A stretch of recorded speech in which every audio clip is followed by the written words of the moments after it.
সমতল ও পাহাড় উভয় জায়গার শান্তির পরিবেশ বিঘ্নিত করতে সক্রিয় কুচক্রীরা যেভাবেই হোক বিজেপি সরকারকে কালিমালিপ্ত করা তাদের মূল লক্ষ্য। তাতে অনেকাংশ সফলও বলা চলে। রামনগর ও মাধববাড়ির ঘটনার মাধ্যমে মুখ্যমন্ত্রী বিপ্লব কুমার দেবের উপর ঘরে বাইরে চাপ সৃষ্টি করার কৌশল নিয়েছে ষড়যন্ত্রকারীরা। মুখ্যমন্ত্রী আরও সচেতন না হলে আগামী দিনে তাকে খেসারত দিতে হবে, মন্তব্য রাজনৈতিক বিশেষজ্ঞদের। 1988 থেকে 93 সাল পর্যন্ত রাজ্যের রাজনীতির ইতিহাসে একবার জোট আমল দেখেছিল রাজ্যবাসী। সেই জোট আমলের কালো দিনের গান গেয়ে টানা 25 বছর রাজ্যের গদি ধরে রেখেছিল বামেরা। তাই যতদিন পর্যন্ত রাজ্য কংগ্রেস সাইনবোর্ড সর্বস্ব একটা দলে পরিণত না হয় ততদিন পর্যন্ত রাজ্যবাসী বামেদের কাঁধেই তাদের দায়ভার দিয়ে রেখেছে। কংগ্রেস ব্যতীত অন্য কোনো বিরোধী না থাকায় বামেদের লাল সন্ত্রাস দিনের পর দিন মুখ বুঝে সহ্য করেছিল রাজ্যবাসী। অবশেষে 25 বছর পর বিজেপি দল রাজ্যের শক্তি বাড়াতেই রাজ্যবাসীও দলের নেতৃত্বদের উপর ভরসা করতে শুরু করে।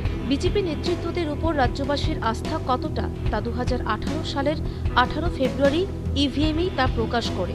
কিন্তু রাজ্যবাসীর এই অবস্থা, আশা ভরসা কতটা টিকিয়ে রাখতে পেরেছে বিজেপি জোট সরকার?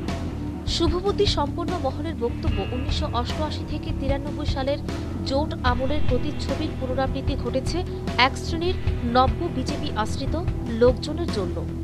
অথচ বিজেপি আইপিএফটির জোট সরকার রাজ্যকে উন্নয়নের শিখরে পৌঁছানোর জন্য অবিরাম চেষ্টা চালিয়ে যাচ্ছে।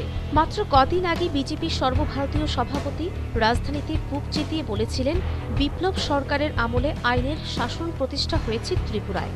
রাজ্যের আইন শৃঙ্খলা পরিস্থিতিও স্বাভাবিক।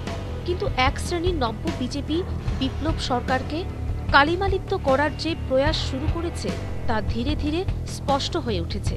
শাসক গোষ্ঠীর বিধায়ক সুরজিৎ দত্ত নিজ বিধানসভা এলাকার দখল নিয়ে প্রকাশ্যে শুরু করে মাফিয়া রাজ। তারা জোট জামানার কায়দায় আধিপত্য বিস্তার করতে চাইছে। স্বাভাবিক কারণেই বদনাম হচ্ছে রাজ্য সরকারের। গত 8 ও 9 জানুয়ারি বামেদের ডাকা বন্ধকে ব্যর্থ করতে সরকার ও বিজেপি দল বন্ধের রাজনীতির তীব্র নিন্দা জানিয়েছিল। অথচ সেই দলের জনপ্রতিনিধি সুরজিৎ দত্ত বন্ধের ডাক দেন নিজেদের স্বার্থ সিদ্ধির জন্য। তাতেও কি সুরজিৎবাবু জনসমক্ষে দলের ভাবমূর্তি নষ্ট করছেন না?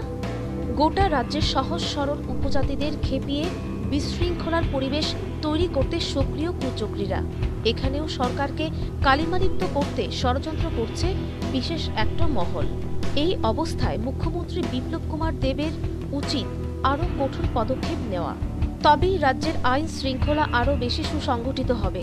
যদি আগামী দিনে মুখ্যমন্ত্রী কঠোর না হতে পারেন তাহলে কিন্তু এর খেসারত দিতে হবে নিজেকে। সাধারণ জনগণ মুখ্যমন্ত্রীর উপর প্রবল আস্থা রেখেছেন। তারা জানেন নতুন সরকারকে বেকায়দায় ফেলতে সব দিক থেকেই চলছে ষড়যন্ত্র।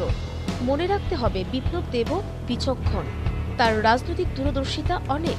সুতরাং এত সহজেই মুখ্যমন্ত্রী বিপ্লব কুমার দেবকে কাবু করা যাবে না বলেই মনে করছেন রাজনৈতিক বিশেষজ্ঞরা। Bureau report, news vanguard.